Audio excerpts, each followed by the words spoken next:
Well, it's noon here in Ventnor, New Jersey, and this is news that you can use from YAA with your hosts, Zach and Ray. Hey, Zach, how are things in at Bethesda, by the way? Pops. I'm actually at Maple Toyota, our friends up north. I heard a rumor we had a guest today who might shed a little insight into what's actually going on the streets of Toronto when it comes to buying a Toyota, just in general. We got someone who's actually in the dealership joining us today, Pops. I'm excited. Me too. Pops, I think someone's at the door. Can you let him in? Oh my God, it's What's Marcello. happening, guys? How are you? I know nothing. I'm telling you right now, I know nothing. Well, then you fit in perfectly. Okay. Yeah. Marcello, thanks so much for joining us. Toyota World, if you're unfamiliar with Marcello, his Instagram, his YouTube, just search Toyota World. He is, as I mentioned a moment ago, up at Maple Toyota in the Great North. Marcello is the sales manager up there. We've had him on the show. I think it was show number 105. Today is 194, so you can do the math. So we talked to you about 3 months ago, Marcello. We're super excited to have you back. Thanks so much for making time to meet with us. No problem. Thanks for having me, guys. I think it's up to me to ask the first question. You know, we script these shows, everything's well written out. But here's the first question for you. In the last 90 days, what the hell is going on, Marcello? I mean, what are we seeing in Canada as far as Toyota is concerned? Okay, so here's what we're seeing. We're seeing a lot of transparency and a lot of communication now. On a regular basis from the manufacturer, being Toyota Canada, to the dealers. It's almost like, I want to say automated, but it's not. We've got hand scripted emails, notes, memos coming from the higher ups of Toyota saying, hey guys, letting you know this is what you're looking at for the next 30 days. This is what you're looking at for the next quarter. Recap of last month. This is how we did. This is why we did so well or not, right? A lot of communication to the management and to the uppers at the dealerships so that it trickles down and we know what's going on. We know what to tell the customers. So can we put into... Oh, go ahead, Zach. I'm sorry. Yeah. I was going to say, can we put into perspective here just like how severe the shortage has become? Like how many cars are on hand? How many new cars are on hand? Right now at my store? Yeah. I'm going to say probably two. Yeah, probably two. Here's the problem. So here's the issue, guys. We have, from time to time, we have vehicles that are in our sold pipeline that, customers come through the door and say, hey, stuff changed from 6 months ago. I can't take the car. And if we don't have a buyer lined up for that model, so if we don't have someone who already left a deposit that matches that order, what happens is the vehicle comes into stock. And the issue is that before it makes it to the website, which is usually 24 hours, it's sold. It's sold, sometimes sold and delivered. So hence why we have maybe 1.5 cars in stock any given time. Wow. Yeah. That was going to be my follow-up question. What does your on-hand inventory look like? But basically, you don't really have on-hand inventory. You know what? You can't even say that. The example I gave you, you can't even consider that inventory because there's guys that have customers lined up that they know they would love to have that vehicle. So the second it gets told that we have it, it's gone the next second, really. Wow. Yeah, never seen anything like that. Yeah. So you're seeing better communication from the OEM, from Toyota, and just to actually echo that sentiment, we obviously keep our tabs on any press release, news articles. Yeah. It seems like Toyota has been very forthright with, hey, we're struggling and we're going to be cutting production back. They've been upfront about that versus some of the other automakers. Like I'm thinking of Ford, who has their quarterly earnings tomorrow, or GM, where we're always going to try and paint a rosy picture. It seems like there might be a little more transparency and honesty from Toyota, from Honda, from some of those automakers. And you're saying, okay, that's actually what you're experiencing, is they're being more upfront with you. For sure. Yeah. I mean, I think the manufacturers are starting to realize that there's a lot of things and customers' lives that are being affected by not having the replacement vehicle, right? Trips that aren't happening, all kinds of stuff. So, they're really making sure that there's proper communication from the dealer body to the customer, to the point like they're checking. You guys are familiar what CSI is, right? Customer satisfaction, of course, right? They're really making sure that everyone's up here, and if they're not, they're pinpointing and saying, okay, what's going on? What are the customers saying? Is it because you're not communicating with them? Why aren't you communicating with them? Right? What are you telling them? What are you not telling them? So it's important to be clear, and they're just making sure of that. Yeah. I want to ask you a silly question, and this really just popped into my mind. Yeah. You've been doing this for a while. Obviously, I did it for, well, a lifetime and a half, it felt like. Yeah. And we train salespeople to say and do certain things Okay. in the old days. But I'm just asking you this from a manager's perspective. Okay. Has the type of training that you give your salespeople changed because they have to be almost like guidance counselors as opposed to salespeople now, to Yeah. make sure that they're communicating on a at least a weekly basis with their customers that are just sitting around waiting for their cars to come in. Yeah. Yeah. I'll be honest. Like, I think the whole sales aspect of being a sales rep, at least for a Toyota brand, I don't want to be biased, but Toyota's rocking it right now. They got a lot of hybrid selection. It's just fantastic. The sales aspect of being a sales rep, to me, is like back of the way now. It's all, what are you telling them? What are you saying? Are you communicating? How long did you tell them the wait is? Did you appraise their trade-in? Why did you appraise their trade-in? What did you know what I mean? Now Yes. it's like, we're not talking about sales. We're talking about order fulfillments, right? The whole language has changed. The whole language has changed. It seems like it's more customer massage Yeah. than anything. Yeah. In the old days, I used to say, it's not brain surgery, it's brain massage when you're trying to close a deal. Yeah. But now it's a completely different type of massage, in that you're trying to reassure your customer that the wait is worth it. That the last report we got from Toyota is it's another 6 to 8 weeks before your car gets here.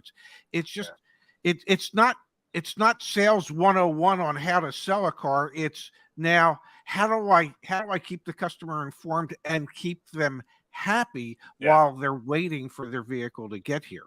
Yeah. You hit the nail on the head. That's exactly it. That's exactly Marcello, it. can we hit on a little bit? Pops, you just said 6 to 8 weeks. Can you share a little bit of context here for us and our audience? We know there's hundreds of people here. A lot of them are interested in buying Toyotas. Can you give us a sense of magnitudes of scale? Are we talking 6 to 8 week long waits, or are you seeing some of your customers having to wait 6 to 8 months? Give a little perspective there if you can, please. Yeah. So the way I always break down wait times is non-hybrid versus hybrid. Hybrid is a totally different machine now when it comes to wait times. There's almost no hybrid you can get pretty much in about a 12-month window. It's usually longer than 12 months, unless you're completely flexible on every kind of variable, right? So you're looking about 12 months or longer for most hybrids. Siennas, that's a different ball game. Siennas, you're in and around the 2-year plus mark. Yeah. Non-hybrid vehicles, you're typically looking around 6 months right now. Some of them can stretch up to 8 months to 12 months. Like right now, Toyota Tundras kind of boomed. You got the new body style. You got the turbos. You got the hybrids, right? So Tundras, you're in and around the 12-month window, maybe longer. But if you're looking for a Camry, a Highlander, a non-hybrid RAV4, you should be okay within a 6-month window, but not hybrid. Wow. And Pops, Marcello, this leads me to Leon's comment here. Toyota is likely still trying to keep quality standards because, Marcello, before we went live, and this is no secret, it's happening here in the States and it's happening in Canada, not all automakers are struggling to produce vehicles as much as, or at least I should say, keep their dealers in stock with vehicles as some of the brands like Toyota are. For example, Stellantis products, you were mentioning before we went live. Dodge has 100-day supply in Canada right now, and they've close to 100-day supply here in the United States. Wow. Could that be in part because of Toyota's unwavering commitment to make sure that their vehicles are quality? And Pops, you know what I'm thinking of right now? When Josh called into our live show a couple weeks ago with that new Jeep Grand Wagoneer he bought, and the engine just crapped out on him. No, 70, 80 the miles. engine was fine. It was the rear differential and the rear axle, but other than that, it was perfect.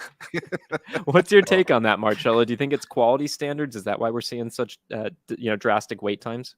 Yeah. So here's what I can tell you. I haven't seen an abundance of new recalls come out since 2020. I haven't seen that. I haven't seen a lot of quality issues or heard of any quality issues that are out of the norm. I know I can say for one thing, there's a lot of times when, because usually, guys, what happens is the vehicle goes into production. From production, it goes into transit. Okay. From transit, it goes at the dealer yard. And from the yard, it comes to our store. There's a lot of hold up sometimes at the dealer yards before they actually reach the store. And I strongly think that that's due to quality inspections. Actually, sometimes when I've reached out to my rep and I've said, hey, this Camry's sitting at the yard for 10 days, that's like 6 days more than the norm. What's up? That's usually their answer is quality control, quality management, all that stuff. So yeah, we're very pleased with that. And you know what? I'd rather a customer waste an extra week for a vehicle rather than to take it a week earlier and come back after 24 hours, say, hey, my gas tank fell off or whatever, right? So I'd rather that. And I think Toyota as a brand would rather that also. That makes a lot of sense. Yeah. Interesting stuff. I am sitting here and I am just blown away by how much the industry has had to change over the last 18 to 24 months. You find yourself in the middle of it because you have to adjust the way you do business, and you have to set the proper expectations for your customers.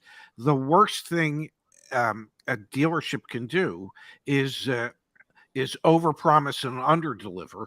And you know as well as I do, all salespeople want to do is complete a transaction.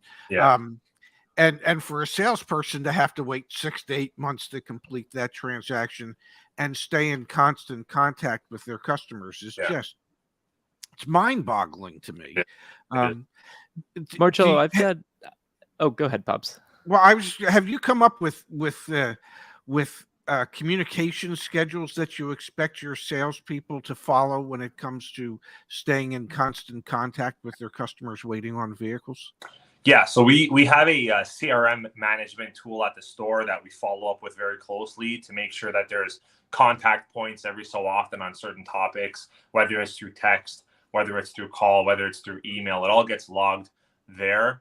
And actually, we're in the works now of developing an automated system that, when we plug in customers' info, we say, okay, vehicle's on order, vehicle's not on order. And then every so often, it'll send an updated letter to the customer saying, hey, good news, your vehicle is in production now. We'll contact you. Or, hey, sort of let you know we are still waiting for a bill date for your order from Toyota. We're really making sure communication is key everywhere, on the bill of sale, on our worksheets, like you name it. The question I was going to ask, Marcello, is what do you think the new normal is moving forward? In part, this is inspired by the comment I see here from Happy Hippo. This cannot be sustainable. How long do you think the wait period will last? Or is this the new norm for new cars, a 2-year wait? What's your thinking? Because obviously there are some pros and there are some cons to what's currently happening. What's your expectation moving forward? Yeah, my expectation, and I think I'm realistic here, is that there'll never be an abundance of readily available vehicles in stock. And why I say that, guys, is because, at least for Toyota's sake, a lot of our brand is shifting to hybrid power, plug-in power. You see the fuel prices over here. The norm was about $1 a liter. Now the norm is about almost $2 a liter. You got customers panicking, switching their V6s into 4 cylinders and so on. As production evolves and grows for the hybrids, for the plugins, all this, I don't see there being a chance for a manufacturer like Toyota to ever catch up to that huge demand, right? I mean, let's face it, a lot of our lineup is offered in a hybrid. That's why I think we have a lot of success right now. I don't think Toyota will have a chance or an opportunity to level up on your production matching that crazy high demand. So I think you'll always have to wait for a vehicle for the most part. Do I think you're going to have to wait for 2 years always? No, I don't think so. You've got some limited production units like the manual transmission Supras, those GR Corollas, the RAV4 Primes right now. So yeah, you've got to expect vehicles like that. You're going to have to wait. But generally, I don't think a 2-year wait is sustainable for a long time now. But I don't think you'll have a whole lot of. I don't even think I can normally think in my mind 15 Sienna hybrids in stock. Like, Yeah. it's like a dream. I don't think that'll ever happen. Prior to COVID, Yeah. what would you say your normal on-hand inventory would have been?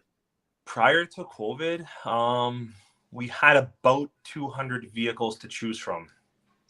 Now, but here's the thing, even at that point, even when we had an inventory of about 200 cars, I still didn't have RAV4 hybrids. I didn't really have much for Prius, Camry hybrids. You still had to wait for those, but the wait was like 4 months, 6 months at the most, right? Which I think that's where we're going to get to. I think that's where we're going to get to. But in all honesty, guys, 200 cars in stock, it's not always healthy for the dealership either. Would you be comfortable if Toyota could provide you with 75 to 100 cars as on-hand inventory moving forward? Do you think that might be a more sustainable type of operation where you can have a customer come in on a Saturday, see a car, and go home in it? Yeah, I think so. Like, you have to understand too, customers now have conditioned themselves to understand that there's a wait. They haven't conditioned themselves to understand there's a wait for 2 years. That I get. Yeah. But they've conditioned themselves to understand that we're going to go place an order today, right? We're going to go register ourselves for this vehicle. Which is cool. They've conditioned themselves for that. 75 vehicles in stock, sure, but you've got to. It's the mix. What's the mix? How many of what, right? Yeah. Right. How many of what? Because you don't want to have 20 vehicles that are dormant that customers don't really look for, right? I hear it's you. super fascinating. The mix is always the most important thing. It is. It is. If you don't mind, guys, let me interject. I want to switch gears for just a second here because, believe it or not, we're not the only group of people that's talking about what's going on in automotive right now at noon Eastern time. There's actually currently, and Marcello, I'm excited to get your take on this, there are 100 viewers right now over on LinkedIn. Automotive News is running a panel conversation about the Federal Trade Commission's proposed regulations on car dealers here in the United States. And Marcello, obviously, you work up in Canada, and there are different rules. But I thought we'd get your take, and obviously our community here, if you're interested. I'll pop the link to that Auto News live broadcast that they're doing. But Marcello, I thought we'd get your take on what the FTC has proposed here relative to what you already experience in Canada, where there are already a lot of rules and regulations that you have to abide by. How's that sound? So, I haven't had a chance to read up on those regulations. Give it to me in a nutshell. I'll run them by you. Yeah.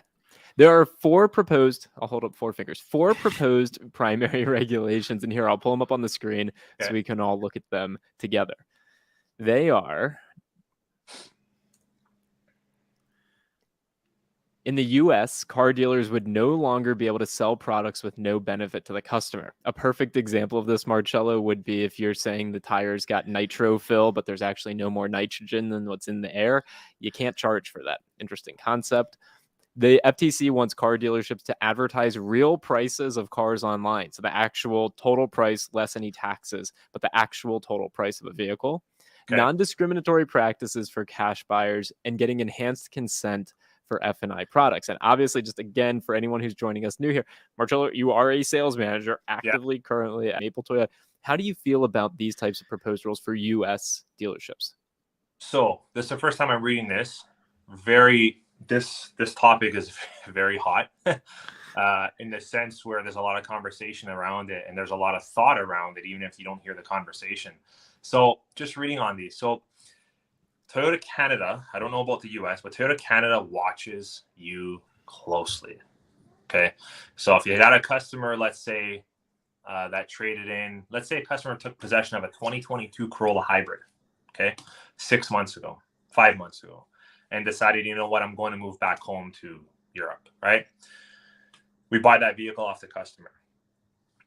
In hindsight, you would look at the market and you would say, okay, what does this market dictate for this 2022 Corolla hybrid? Well, you'll know very quickly that the market's dictating much more than what MSRP was, right? Being a Toyota dealer, it wouldn't be a good practice to have that 2022 Corolla up on our website for $15,000 more than MSRP, right? It wouldn't be a good practice, number one, because we know that the the repercussions of something like that being with Toyota Canada, they'd catch that in a heartbeat and they say, hey, what's going on here? They'd ask you about it and they say, okay, let's talk about it. Let's see what's going on. Where did you get that vehicle? How do you have that vehicle? And so on, just to make sure there's no funny business going on, which I like. I love that because I hear a lot of stories about what happens down in the States. And I'm just thinking, that would not fly here. Like those F&I products, stuff like that. We've seen for the past year, it gets floated around on social media and Instagram. You'll see, I don't know, an F-150 Lightning MSRP 75. Even with you guys, you see it, right? Markup 15,000, and then freight, and then PDI, and it's like, yeah, we can't do that stuff here. We'd get slapped really, really hard, rightfully so. There is an opportunity to sell a vehicle for more than the manufacturer suggested retail price. But in the sense where if you're charging more, you should be giving more, right? So if you're charging a customer an extra $3,000, great. What are they getting for that $3,000? Are they getting an extended warranty package, right? Are they getting accessories on their vehicle, right? What's the story behind that pricing? I think that's very important. And I think that Toyota dealers in Canada here do that really well by the books. I've never heard of a markup of 10 grand just for the sake of having a markup of 10 grand here. I've heard of it in the States. Haven't heard of it here though. But one point I wanted to mention with regards to cash buyers, that I think is a double-edged sword in a sense where, yes, you don't want to discriminate against buyers in general, whether they're financing, leasing, paying cash. I get that part. But we've heard of a lot of customers that came into dealerships, our dealerships, not our dealerships, that bought vehicles for cash, but then 3 weeks later, we find out that vehicle they bought and picked up hit the auction and sold for $20,000 more than they bought it for. So you don't want to discriminate. I get that part, but you want to really do your homework on who you're selling a vehicle to, right? Maybe do a little bit of checkup to say, hey, did they already buy 3 other vehicles at our other local stores, right? Maybe do some digging, do some investigations, unless they're your repeat regular buyers, right? It's been interesting, Pops. I'll just comment briefly and then obviously want your response. Like Ford for multiple vehicles has put a 1-year no sale clause to the consumer, which I think is also a double-edged sword because it's like brilliant in the sense that it protects against what you just said. And honestly, it helps mitigate people just flipping cars, which we've seen, happen all throughout this year. But it also is this really strange constraint that an OEM is putting on you. And there's lots of question marks about how enforceable it actually is. Yeah. I do think, and it's something that I commend the Canadian regulators. The rules are much more respected in Canada than they are here in the United States. Everything I've ever heard from our community members that are in Canada is that these practices, and let's be very clear, there are definitely workarounds, like the same workarounds, Pops, you've made clear over the years as well. You can, retitle a car, now it's used, and now you can sell it for more. But Marcello, to your point, the OEMs even looking at that and asking you, how'd you sell a used car that's previously a new car for $15,000 more? The rules are just followed better in Canada, and ultimately the consumer gets a better experience. Here in the States, not so much. Sorry for blabbering on, Pops. What's your readout on what Marcello shared? Well, my readout is he gets it. Yeah. Okay. He gets it because if you're going to charge people more, you should give them something other than the opportunity to have spent more to get it. Okay. Yeah. There should be some value associated with the extra dollars that are being asked for. That's all it is. That's all. Yeah. So, I mean, my take is you get it. You get the long-term picture as opposed to just the short-term cash gain. Yeah, for sure. No, yeah, I mean, you got to understand too, like to the point of the cash buyer mark there. The dealers aren't in business to sell a vehicle to a customer in order for that customer to profit on the vehicle, right? That the profit should be shared with the store, and it should be the store that's making the profit. So back to that point about cash, that's going to be an interesting one. That's going to be. I'd like to see how that one turns out. Whenever you guys find out, let me know. I'm just curious. Well, what happened? Yeah. What happens here is there are dealerships that insist that the only way they will sell you the car Okay. is if you finance it through them Mm. at their selected financing institution Okay. at their selected interest rate. That I have a problem with. Yeah. If you have something for sale, you shouldn't care how it gets paid for. Yeah. The only thing you should care about is that it gets paid for before it leaves the dealership. Yeah. And so there are some dealers down here that are just trying to extract even more money from customers because they don't want to lose their finance income. Yeah. Yeah, Yeah. that part I can't agree with. Yeah, no, I get that part. For that Yeah. part alone, yeah, I understand that. My whole point was just for the What's- sake of what type of buyers you get when you Exactly. Of course. cash purchases, right? You got to be careful. Yeah. Oh, Marcello, we've had people call into our shows, Instagram message us, the whole 9 yards. Hey, I'm looking to buy a car and flip it. I've got a friend who's got a dealer's license, and I don't reply to this because it's like, no, that's not the Yeah. purpose of this. Is for you to Yeah. like make a short-term profit. Yeah. You're just exacerbating Yeah. the problem. I'm gonna pop Yeah. it in the chat here for everyone. Oh, go ahead, Pops. I was just going to say, with BMW, Yeah. when I was with them, I mean, there were certain vehicles that they knew that exporters were buying them and shipping them out of the States back to Europe someplace. Yeah. And that was against franchise dealer agreements to sell to those people, to known Here also, yeah. exporters. Here it is also, yeah. So, and I get what you're saying about the same people buying 4 or 5 cars just so they can flip them. It's the same thing as what we used to call swimmers. Yeah. Yeah.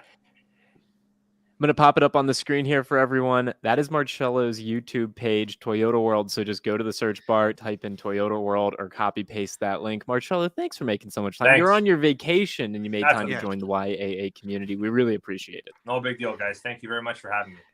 Thanks You again, will, Marcello. Marcello. Talk We again soon. really appreciate it. Take care, guys. Catch you on the See next ya. Yep. That was was great. cool. Yeah. Everyone, please in the chat, if you can, thank Marcello. And seriously, Dad, I'm sitting over here and I'm hopeful. I'm hopeful that a few people have gone over to that Automotive News LinkedIn Live where they are Yeah. having that conversation about, the FTC's proposed rules. Let them know, hey, we'd like to see YAA represented when you're having these conversations. I can't wait to watch the replay. Something tells me it's going to make me upset, but you know what? I'm still going to watch the replay. Maybe I can learn a thing or two from them. My guess is you probably could. And what you're really going to be able to learn from them is what the tactics will be from the dealers to combat what would be beneficial to the consumers. So if you listen to it, more than likely as a consumer you're going to get very upset because you're going to see how all these dealers are going to conspire to continue to take advantage of you. And Dad, we are closing in. We are very close to 1,000 comments left on the regulations.gov page, 978 to be exact. So if you have not left a comment yet, please just Google search regulations.gov car dealer public comment. Like I'm sure it'll pop up, or here I will pop the link in the chat as well. And please make your voice heard. If you've had experiences where you think you may have been taken advantage of, you need to take the time to actually comment here and remind the FTC that yes, these rules that you are proposing, we should actually put them into action to protect consumers. That would be a nice thing. And remember, there's certain criteria to how you can leave a comment and have it count. And that criteria is explained when you go to the FTC. So at the very least, read that before you make your comment or leave your comment. 100% Pops. Now, if I may, Dad, I know we didn't cue this up for today's show, but I want to give Justin on our team a huge shout out. He and I collaborated to post today's blog post that's live on the Join YAA website. Essentially, we did some analysis of all the data we have from Black Book, Cox Automotive, the financial institutions. Used car prices, they're actually dropping. And we posted a video that went out today on the YAA channel about this as well. If anyone's interested, and I saw, Igor, your messages in the chat talking about, hey, used cars, you need to start negotiating. YAA, there was a period of time here where our membership, the services we provide to help you negotiate a car deal, they weren't that valuable. And that's A-okay, because ultimately we just wanted to be efficient and fair for everyone. But on the used car side, if you're in the market, you're looking to buy, let us help you. Now is actually a really good time to start thinking about picking up a vehicle over the next few weeks, or if you're going to sell a vehicle, Dad, now's looking like the time to sell it. So a reminder to everyone, the new data and this new blog post, Justin pulled it all together. Thank you, Justin. It's live back on the Join YAA website. Just search used car prices dropping. I like that. That Justin, he's an industrious young man. Prolific writer he is indeed. Now, Pops, final thing that I'll pull up on the screen, and then we'll call it a show for today. It is our dear friend Igor saying, coming back tomorrow night. I've got news. Maybe Igor will get you on as a guest sometime soon. I think that'd be great if you're up for it. Have you share what you've learned from all your travels? Absolutely. I would love to have Igor on as a guest if he can find the time. He's a busy man, but if he could carve out a half hour for us, I would absolutely love it. Perfect. On the Automotive News FTC live stream, advertised price include add-ons. Yeah, of course. Like, that's what it should. Are they saying Space that's what they currently does, or that it doesn't? I'll have to watch the replay. You'll get angry. I might need to borrow some of your blood pressure medicine. Well, I've got enough. Thanks for your time, Pops. Again, huge shout out to Marcello. Thank you for joining us, Marcello. If you have suggestions for folks you'd like to see us join us on the show, please let us know. We're always keen to reach out to people and get them on here. Super excited to have had the opportunity to do that today, Dad. I hope you have a wonderful rest of your day, Pops. Any parting shots? Hopefully Michael gives me a good haircut and the dry cleaner gives me my shirts back when I hand him a few dollars. Other than that, I think we'll be back here again tomorrow at noon Eastern, 9 Pacific, with more news that you can use from YAA. So, hey, if you don't have anything planned for tomorrow at noon, put us on your calendar. Thanks, everybody. Thank you, honey. Tune in to see that haircut, folks. I'm excited. See you, Pops.